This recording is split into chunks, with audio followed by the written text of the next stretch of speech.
First, I'll go over the probably the biggest tool in this update, which is for people who are using static lighting. So if you're using Lumen, this isn't for you, but if you're a static lighting person, you know that doing light maps and the resolution setting is a pain in the butt. You know, you'll have to go through all your meshes to figure out the best resolution for it. But what if there was a tool that just did it all for you for the most part? Well, that's the Auto Lightmap tool. So you do this, and then you have 3 presets here, and these are all customizable. They change this lightmap density setting here. So if you were to go here and go to your project settings, you can change the presets right here. So I just set them to kind of same defaults for now. So, you know, if we go into the lightmap density view, which is Alt 0, you can also get there from going, you know, to here and right there. So, you know, this isn't good. We don't want this. This is way too high. So if we were to go back into this and then hit either Control A to select everything, or you can select all here. This will select all the proper meshes that it needs, but Control A will select all the meshes, and it'll still filter what it wants to affect. It won't like affect anything kind of wacky. So I'm just going to Control A, and then I'm going to set it to low, apply light map density, and then I got to hit escape or click off to actually see it. And there you go. You know, that's the low setting. And you might see this here, and you might be like, well, I want this cube just a little more, just the next resolution up. You just click plus resolution. So it's that quick. And then it goes up at a power of 2. So if this was just, you know, what was that? It was 16 before. When I clicked plus, it went to 32. So as I click it, you can kind of see over here that it's changing. So 64, 128, 256, and so on. So that's how that works. So if we go to ideal now, and we select all and apply, you know, it's a lot more green. And so a lot of you who are light map people are probably thinking, well, green is way too high res. That's ridiculous. I like to do blue, because a lot of people I spoke to who are doing a lot of light map stuff, they would always aim for blue. And I found that in Epic's documentation that their ideal color is green. So you should aim for green. And if you're thinking, well, that's still ridiculous. Well, you just change your project ideal density right here to what ideal is for your project. So I highly recommend doing this and match it up with your preset over here to what ideal is. And, you know, that's why I made these things, you know, customizable and everything. So you could make this setting here 0.01 be green. And that's what you should be aiming for visually, according to Epic. But you could also just keep doing your own thing and just aim for blue. Stop acting like you know the way ahead, like you know the rules. There are no rules, man. We're lost. And you may notice, like, it's not always going to be perfectly green. You know, it's doing its best. This is actually, you know, that's a really big mesh there. And it works at a power of 2. So this was either going to be 512 or 1024. And it was closer to 1024, so it set it to that. And if you didn't want a power of 2, you would just turn this off. And then I would select that, apply light map density again, and you can see instead of 1024, it's 976, kind of a weird number. And why wouldn't you want power of 2? Well, I don't really know, but you might need to play with that a little bit and figure out what's best for you. But if you build your lighting and then you go to lighting static mesh info here, you'll see like you'll end up, from my tests, I found that when I do power of 2 mode, it actually ends up using less memory, probably because it packs it more efficiently, because, you know, they're built into atlases and stuff like that. But, you know, I'm not really a Lightmap expert. This is just stuff I'm just finding out as I've been researching all this stuff. So I generally recommend leaving that on for now. If anybody has anything in the comments to add to this stuff, you know, let me know, because again, I'm not an expert. Next is modify min resolution. This just, like, if I grab this, it will actually modify the min resolution of the mesh asset itself. And the purpose of this is, if we look at the Lightmap channel, like if we were to change this to, you know, 64, and then watch this when I click apply here, watch this, it's the spacing. So it just kind of matches it closer to what it wants to be, so you can get just more surface area on here without any overlapping, or from my understanding, bleeding as well. So play with that. If you do get bleeding, especially in the lower res, like 32, 16, it's like you always get bleeding for some reason. So let me move this a little bit. If this is off, it'll just knock the minimum resolution down 1 power. So in that description on the end there, 64 to 32. You know, it'll just knock it down just a single power. And if you disable that, that's disabled too, so you don't have to worry about it. But you should generally leave this on, because if this is off and then it sets your resolution to 256 and then it's still at 64 minimum resolution, you're not getting enough surface area on your Lightmap. So this will just make everything better. And then this here, if you select this and you know, we'll just pump this way up to 0.8, just a ridiculous amount. So do all that. It can't actually find any that it can do it on, because they've already been overridden, and it's just checking for this check here. So if this is already overridden, it's not going to apply to it. So it's just so if you were like going through and you were being meticulous and things like that, and then you're like, you made a bunch of new meshes and you just want to override all those with this tool, you can do so.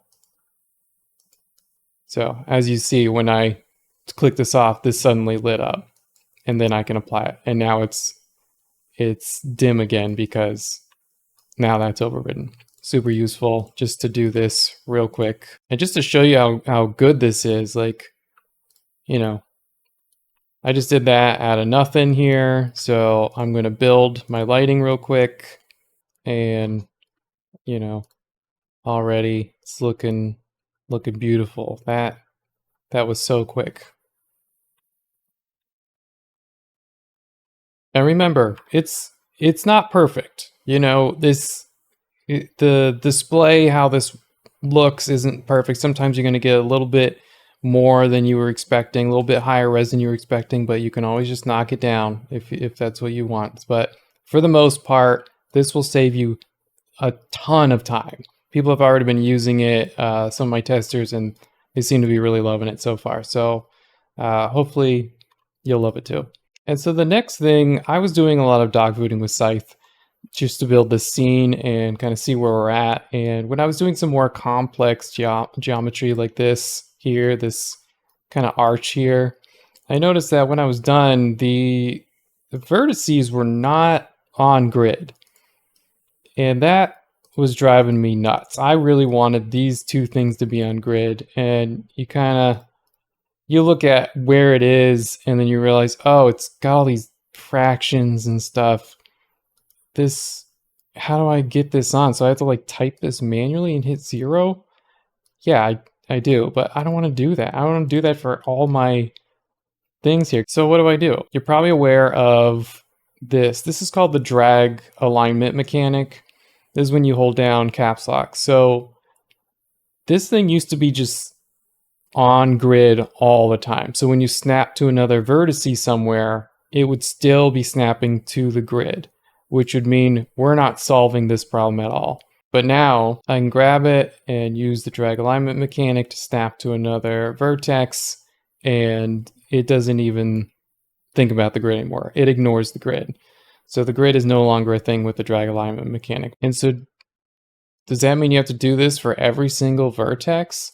Well, you would have had to do that, but I built in another thing for this. So this mesh in particular is kind of a mess. Like if you look over at the location, you see that it also is like struggling with its transform here, this location here. And that's the mesh's origins location. That's here. So I'm going to hit Control End, or I'm going to just do this so you can see what I'm doing. It is snapping and then snap origin to grid. I'm going to do that first just to get rid of that problem. And this is just a special mesh. This is the one I just messed up everywhere.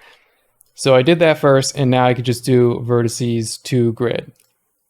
Now it snaps every single vertice on here, but you could have also selected just a handful, or you could double click, just select all and do vertices to grid as well. And then I'm gonna do this one over here just because I can't remember if that one was off. And now we have this like this perfect seam here. And then here's another problem that a lot of people who are using Scythe professionally, in production, were having trouble with. So if you do this, I'm going to merge these with M, or click this.